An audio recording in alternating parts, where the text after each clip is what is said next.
Here's a thought for you. Your mind isn't broken. It's just really cluttered. Okay. It's just stuffed and cluttered with energy that is not yours to keep. And I see this in a lot of people. I've seen this in myself. And as I'm studying more and more about pranic healing and energy healing, I'm seeing why the things are unfolding as they are. It's fascinating. So if you need a mental reset and you want to know about how to clear the energetic noise, we're going to talk about that today. I'm Alicia Soikawa, the Empowered Woman with Alicia. Super glad to have you here. We're going to talk about what the issue is with why you feel your thoughts are so heavy and chaotic, or you're running and you just feel like that adrenaline pumping all the time. You might just be energetically overloaded. There may be nothing wrong. You just need to probably clear it and let's reset your mental body. And the coolest thing I ever learned when I went to the pranic healing course, Healer's Mastery, was that our soul is separate from our emotional body, our mental body, and our physical body. So when you say, I can't help it, I don't know what to do, it's not true. You can.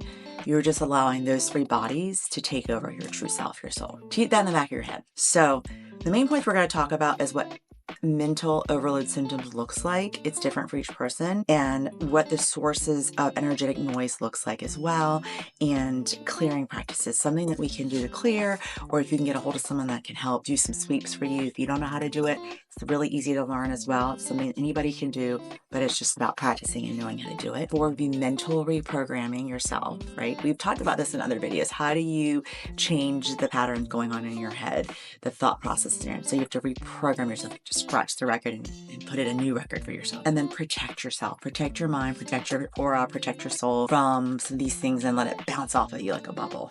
That would be the biggest. So when you think about mental overload symptoms in your body, what I see is people have anxiety, people that have foggy thinking, like, oh my God, I'm so sorry, I didn't remember, or complete like forgetfulness, or they don't show up to stuff because like I totally overbooked or booking things twice. If you're starting to see yourself in these patterns over and over again, overwhelm. That's probably one of the biggest ones. You can see it in people. I've had people that worked with me in the past, and it always is a big red flag for me, where if I saw that they were like deer in headlights overwhelmed, I thought, wow, they can't even process what's going on because there's too many things going on at one time. And so they need to slow it down and break it down for them. Those would be the biggest symptoms of mental overload. And also like your adrenal gland. If you get your blood drawn, you can see your cortisol levels are really high. It's one of those things that stress is at an all-time high. And a lot of people are dealing with this with all of the stresses in the world today, environment, work, school, all the demands that people have on themselves, or they put on themselves, really. The next thing to think about is like when you know what those are, what are the sources of causing some of the overwhelm and energetic noise that you're inviting and you don't even realize it. And I think the number one thing is social media. And I'm guilty. I love my TikTok. You're watching YouTube here right now. And I love Instagram and all the things. It's just fun. You can be noisy, a voyeur. But sometimes we're escaping our own personal lives and we're inviting in a lot of noise that we do not need to have in our lives, or that don't belong with us. And we're taking on other people's issues that don't belong with us, or opening like Pandora's box. So it's just something to think about with social media. Second would be emotional residue from others. I love how it's written out like that because it is not yours to keep.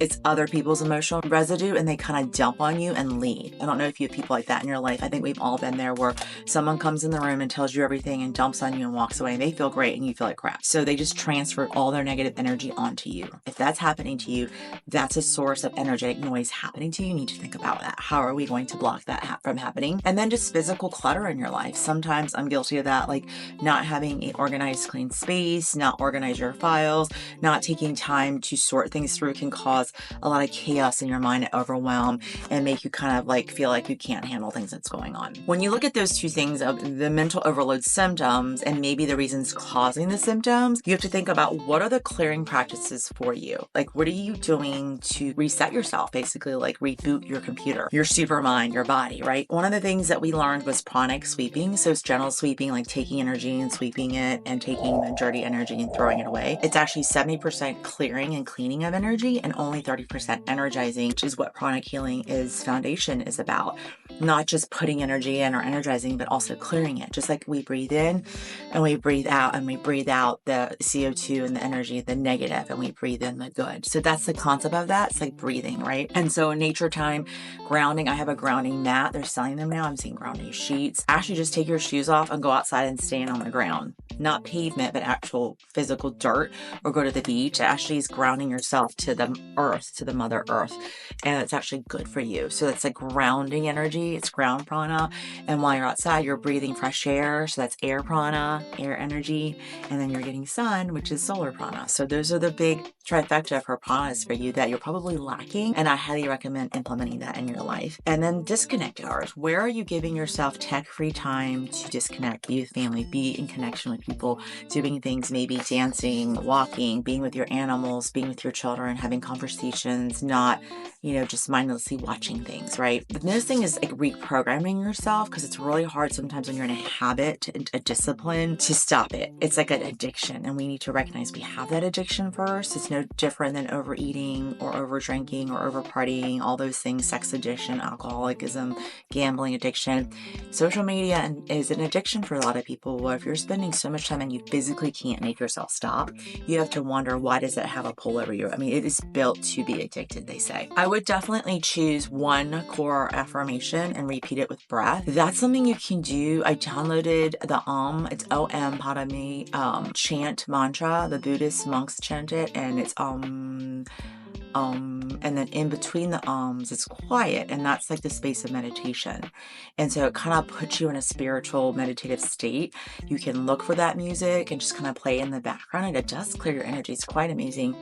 There's another one called the Devi prayer, which is beautiful. It's these women kind of chanting and singing, and it's like so peaceful, and it is such a beautiful soundtrack that I listen to and I journal and I read. It kind of puts me in the zone, or classical music, or anything that just kind of puts you in a zone of mantra. Maybe it's like, I'm calm, I'm energized, I'm here to serve a purpose, like whatever mantra you want for yourself. I would have it like over and over, and it's like ingraining it in your brain. And visualization is a big thing while you're doing that. Imagining like cleaning yourself and wiping a foggy mirror. One of the things I love to do is like cut disconnect, because it's like literally cutting and disconnecting all the cords within me. Cut, disconnect, and then throw it away into the green fire trash, right? And those are the biggest things I do. Cut, disconnect. Something happens, I stand up and say, cut, disconnect all negative energy to me. And then also tapping is a great thing. I don't know if you've tried that. I've done that from listening to this amazing couple that talked about energies of love, and she taught us like how to tap up here. And a lot of people are into tapping, and it's kind of fun, and actually like really feels good here, and then under your armpits, and then you zip yourself up, right? And so it's like the understanding of like bringing the energy around in you. So I know it sounds like hoo-hoo for some people, but it is legit and real, because energy is here, whether you want to admit it or not. It is floating amongst us, and we all have energy fields. And as soon as you understand that and apply that to your life, I think your life will be better. The last thing you need to do is protect your mind. Besides protecting your physical body and areas, protecting your brain and mind, setting energetic boundaries, shielding yourself. You could do a visual shield, an aura of like, I am not allowing those negative thoughts to me. I am not interested. And like understanding, not participating in gossiping, not participating in negative conversations, just walking away and removing yourself. And when you don't add to that fire and gasoline, if you'll notice, it'll dissipate. So the more energy you give to something like that, the more it'll get bigger, and you kind of get swept in to the negative conversation. So just remove yourself is the best thing you can do. Just don't comment. Say, I'm not interested in participating in negative conversations, and then walk away. Really powerful. And the people it makes them look at themselves like, oh crap, I shouldn't be doing that. Exactly. You shouldn't be doing that. So that's a big thing. And don't start your day with your phone. It's really hard when your alarm's on your phone. So some people will have the new alarm, the hatch, which is like a little sunset coming, or set your alarm somewhere else and put it in airplane mode, and then just don't go online until you do some of the things. So you're deciding when to invite other people into your world. And I think this has been, voiced by so many CEOs, higher ups, self-development people. I know Mel Robbins talks about it. I think she puts her phone like in a basket. A lot of people talk about not just allowing that into your space, because it kind of like infiltrates you before you even had a chance to like get up, have a cup of coffee, do whatever you want to do. And like all of a sudden you're being pinged, and I'm very guilty of going on to my phone way too soon. So that's one of my big things that I'm working on right now for myself. And so one of the biggest things in closing is to understand that a clear mind is a true superpower. I think it's when people have clarity and they don't seem foggy or confused, is when you have so much more power in making choices than you want in life, and you understand what's yes, a hell yes, and what's a no, because you're not foggy and you're clear-headed. And you just have like this inner peace of knowing that it's all going to be fine, and not to get caught up in other people's issues and drama. And you don't need to take on other people's issues and drama. That's the biggest thing. And what I do in helping people sell their homes or helping people buy homes, there's a lot of emotions and feelings that get involved in money. And in the past, I've been guilty of, or knowing myself, of taking on their issues and their stuff with me. It is not for me to take that on. I do my service. I take care of them. I do all the things I need to do to get their home sold or help them get into a home. It is not my responsibility to pay for the home or figure the finances out for the home or making sure their home is correct for sale. That is the responsibility of the homeowner or the person purchasing the home to get their finances in order. So don't take on things that don't belong to you. Even if you feel empathy towards them, it's not your place. And I'm currently in a place like that right now. Like, I feel bad about one seller that thought they were going to net more money, but unfortunately that's what the market's doing right now. And you kind of just have to let people make resolve and how they're going to handle it, and then just guide them as best as you can and give them, support and grace. But at the same time, know that that is not your place to kind of deal with it. And I would share this with other people. If you need a mental refresh, give yourself one. Just share with people, be on that and say, feeling really cluttered today in my mind. I just need a break to sort things through and digest. And I'll get back with you tomorrow on that. And I don't think there's anything wrong with that.